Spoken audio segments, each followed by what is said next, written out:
Hello everyone, welcome to Oliveboard. This is the daily vocabulary booster wherein we learn 5 new words every day. Now we know that it is very important to have a good vocabulary in order to score very good marks in the English section for various government and banking exams. So before we start with the video, don't forget to take up a free mock test for any bank or government exam that you are preparing for by clicking on the link which is given to you in the description box. Also, don't forget to subscribe to our YouTube channel for latest videos for your exam preparations.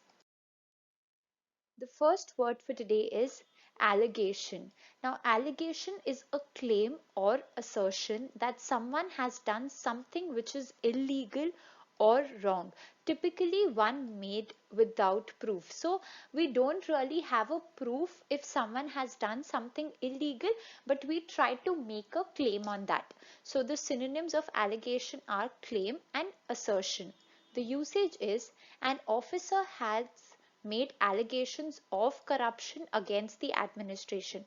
So that means an officer has made a claim towards something wrong which is happening in the administration. So something with respect to corruption in the administration, but he does not really have a proof of the same.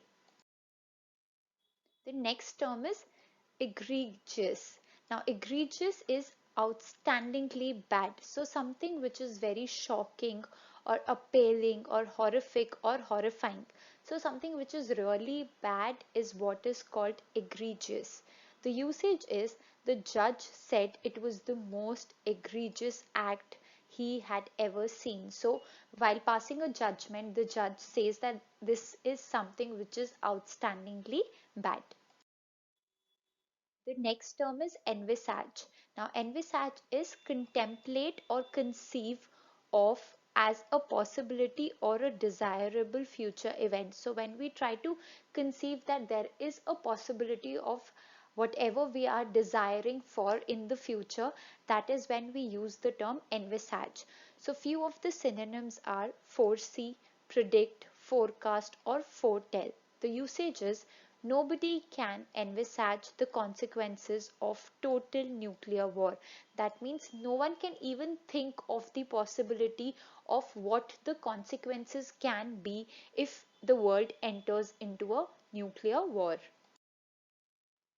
The next term is impervious. Now, impervious is unable to be affected by. So, if we do not get affected by anything, that is when we use the term impervious. Few of the synonyms are impermeable or impenetrable. The usage is as evidenced by the recent bombings, not even the nation's capital is impervious to terrorism. That means even though we have good security at the nation's capital, but we've seen due to recent bombings that happened in New Zealand and that happened in Sri Lanka, we know that any effect of bombings will be or will affect the nation's capital also. So even the nation's capital will not remain separate or will not be able to remain unaffected by all such acts. The next term is propensity. Now, propensity is an inclination or natural tendency to behave in a particular way. So, if we have an inclination towards something, or if we have a behavior of a particular way, that is when we use the term propensity. Few of the synonyms are tendency, inclination, predisposition, or proneness. The usage is men have a slight increased propensity towards baldness. That means they have a tendency towards baldness. Those were the 5 new words we learned today. You can learn more new words by clicking on the link which is given to you in the description box. Do like this video and share it with your friends and help them improve their vocabulary. Also, don't forget to subscribe to our YouTube channel for more such videos. Thank you.